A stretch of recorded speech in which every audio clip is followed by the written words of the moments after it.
자, 우리 이제 대표 예제 9번 사각형에서의 중점의 활용에 대해서 문제를 풀어볼 차례인데, 자, 그런데 사각형에서의 중점의 활용을 어떻게 하냐? 사실은 대부분 이 유형 자체가 평행사변형 성질을 이용해서 쭉쭉쭉 전개될 수밖에 없겠다라는 걸 일단 첫 번째 체크해 두시고, 자, 그 다음에 왜 평행사변형에서 나올 수밖에 없냐? 안 그러면 문제가 너무 복잡해질 수밖에 없기 때문에, 자, 웬만해서는 그냥 평행사변형 나오고 평행사변형이 아닌 꼴이다 그냥 인내심 갖고 쭉쭉 문제 계산을 해주면 되지 않을까. 자, 그렇게 한번 해볼 건데, 일단 평행사변형 성질부터 한번 간단하게 적어두고 갈 건데, 근데 굳이 중학교 2학년 때 배운 우리 평행사변형 성질을 5가지 뭐 이렇게 쭈루룩 나열할 필요는 없을 것 같아. 그 중에서 이 유형에서 제일 중요한 거 뭐냐? 자, 평행사변형, 즉 우리가 많이 배웠던 평행사변형, 뭐 평행사변형부터 시작해서 직사각형, 마름모, 뭐 정사각형 이렇게 쭉쭉 갔는데, 그 모든 사각형들의 공통적인 특징이 하나 있었어.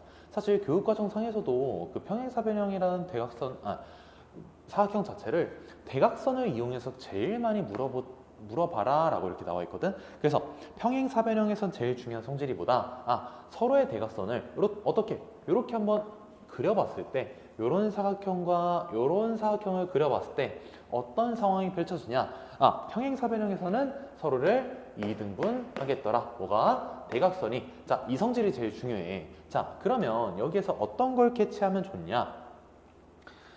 우린 지금 대각선의 양끝점을 알고 있어. 자, 어떻게? B랑 D로 나올 수밖에 없겠고, 그지? 그 다음 A랑 C 대각선 있을 수밖에 없겠다. 자, 그러면 이 대각선의 교점 한번 점 M이라고 한번 잡아볼게. 그러면 점 M이라는 거는, 자, 첫 번째 관점으로 봐봐. 첫 번째 대각선 DB 대각선의 중점이네. 자, 그러면 우리 점 M이라는 거는 사실은 A랑 D랑 B부터 시작할게. D랑 B를 더해서 뭘 해주면 되는 거야? 사실은 평균을 때려주면 되겠더라. 뭐 길이? X는 X끼리, Y는 Y끼리. 자, 그러면 당연하게도 두 번째 똑같이 평균일 거야. 뭐랑 뭐에? A랑 C에.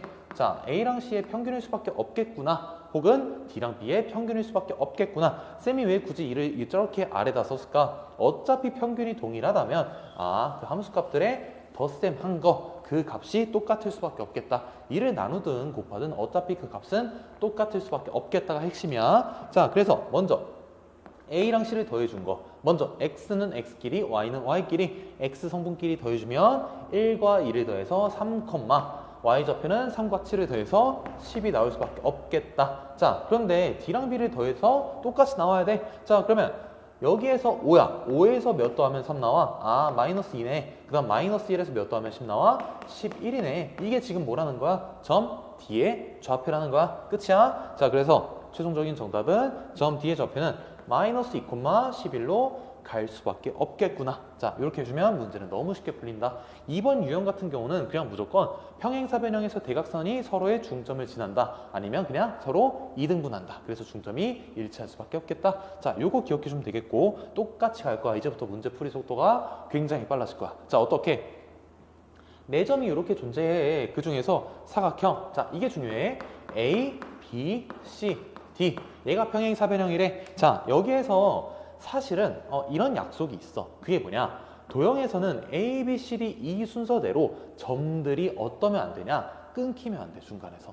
갑자기 이런 상황에서 잘 봐봐라. A, B, C, D 같은 경우는 A에서 출발해서 이런 느낌으로 쭉 돌아서 A, B, C, D가 완성이 되는 거라는 거야. 혹은 A, B, C, B 이런 식으로 나와야지만 이걸 만족할 수밖에 없어. 그래서 이거 혹시 막 중간에 끊겨서 따로따로 될 수도 있지 않냐? 그런 질문도 있을 수 있는데, 사실은 이런 약속 때문에 그것들은 싹 다 생각할 필요조차 없겠다. 자, 이렇게 해주면 되겠고, 그러면 자연스럽게 뭐랑 뭐 더해주면 돼? 여기에서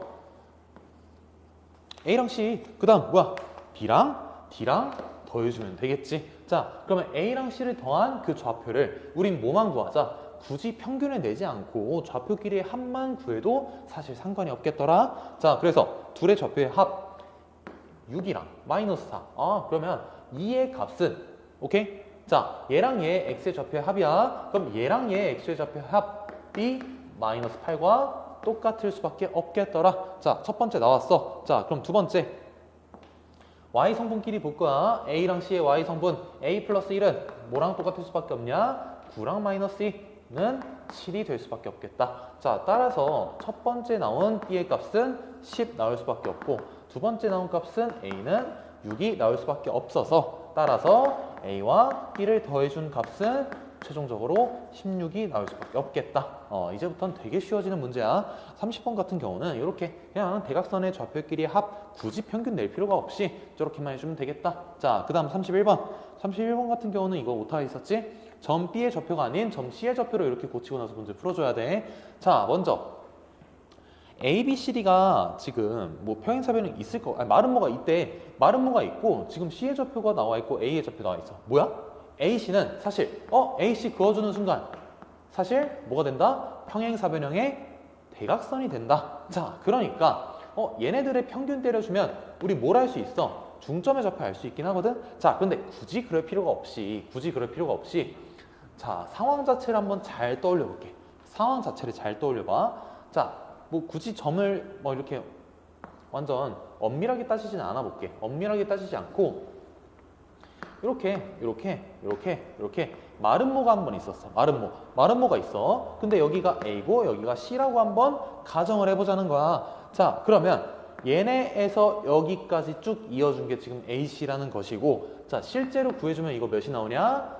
9와 6을 제곱해서 더해주면, 아니 3과 6을 제곱해서 더해주면 3 루트 5까지 이렇게 나올 거야. 자, 그러면 여기에서 AC의 길이 3 루트 5인 거 확인했고, 여기가 뭐 B가 있겠고 여기 D 뭐 그냥 아무렇게나 있겠지. 자, 그러면 이 상황에서 뭘 구하고 싶냐? 삼각형 ABD에서의 무게중심. 그렇지. ABD에서의 무게중심을 이렇게 G라고 잡아놨네. 자, 그러면 여기에서 뭘 할 수 있냐? 무게중심 항상 뭐였다면 무조건 2대 1이었던 것 같아. 그지? 2대 1이야. 그러면 여기를 한번 2K, K 이렇게 한번 잡아볼래?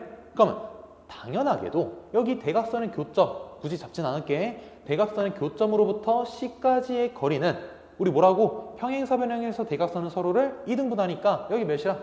3K가 나올 수밖에 없다 이거야. 그러면 잘 봐봐. 우리가 구하고 싶은 CG의 길이는 사실상 뭘로 갈 수밖에 없어. 전체 A, C의 길이의 몇 분의 몇? 전체 6K분의 4K, 즉 3분의 2만큼에 해당할 수밖에 없겠다 이거지. 그러니까 이런 문제에서 굳이 막 뭐 다 더해서 할 필요는 없고, 자, 그래서 결과적으로 뭐야? 결과적으로 문제에서 원하는 건 얘 3분의 2를 곱해준 2 루트 5가 최종적인 정답이 되겠지.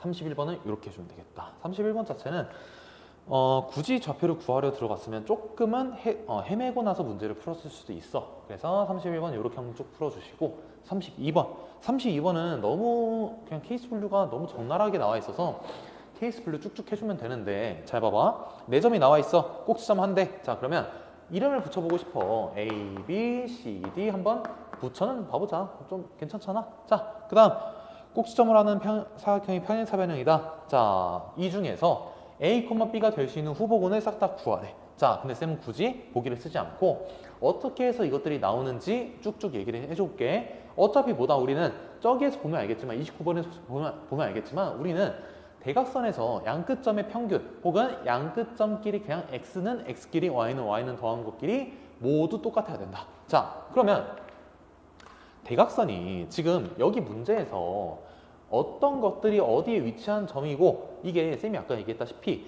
A, B, C, D 저렇게 한 번에 이어지는 관계가 어디인지 모르지. 그걸 케이스 분류하라는 거거든. 자, 그러면 이렇게 한번 생각을 해볼게. 그냥 쉽게 생각해봐. 자, 먼저 어떤 식으로 얘기할 수 있냐?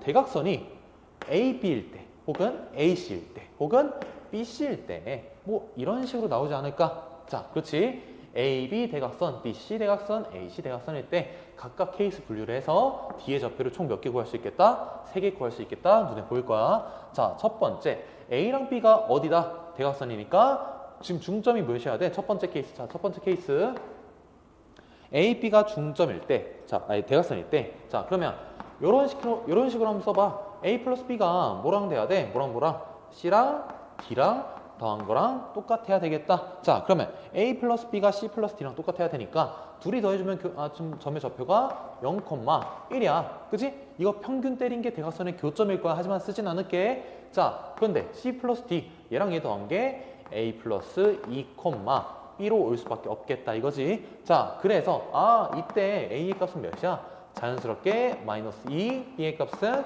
자연스럽게 1 이렇게 나오겠다. 자, 그럼 두 번째 A랑 C로 한번 가볼게. 자, 그러면 A 플러스 C랑 뭐랑 똑같다? 이번엔 B랑 D랑 더한 거랑 똑같다. 이제부터는 좀 쉬워질 거야. 자, 둘이 더해주면 3,2라는 거 알 수 있어. 굳이 평균 내지 않는다 했지? 자, 이게 뭐랑 똑같다? B랑 D랑 더해줘. A-1, B-1로 갈 수밖에 없겠구나. 자, 여기에서도 마찬가지로 A는 몇? A는 4. B는 몇이다? 3이 나올 수밖에 없겠다. 자, 마지막 세 번째. 세 번째는 어디랑 어디? B랑 C가 대각선인 경우. 자, B 플러스 C가 어떻다? A 플러스 D랑 똑같을 때. 자, 이런 상황이 마지막이네. 자, 그럼 B랑 C를 더해주게 되면 1, 몇? 1, 마이너스 1. 그 다음에 A랑 D를 더해주게 되면 A 플러스 1, B 플러스 2로 나올 거야. 자, 얘랑 똑같다. 또 똑같아. A는 빵, B는 마이너스 3. 그래서 결과적으로 첫 번째 케이스에서 나오는 점의 좌표는 뭐야? 마이너스 2,1, 마이너스 2,1 하나, 그지? 두 번째는 4,3, 4,3. 마지막 세 번째 0, 마이너스 3 이렇게 보일 거야. 0, 마이너스 3 이렇게 해주면 최종적인 정답은 지금 이것들을 싹 다 해주면 니은과 리을과 비읍이 이렇게 최종적으로 나올 수밖에 없겠다. 각각 잘 대응시켜주면 될 거야. 자, 그래서 유형 9번은 이렇게 대각선을 이용해서 문제를 너무 쉽게 풀 수 있겠다. 굳이 평균을 내지 않고 일을 나누지 않고 합끼리만 해도 별로 문제가 없겠더라. 자, 이렇게 해주면 9번 유형은 정리가 끝나겠다.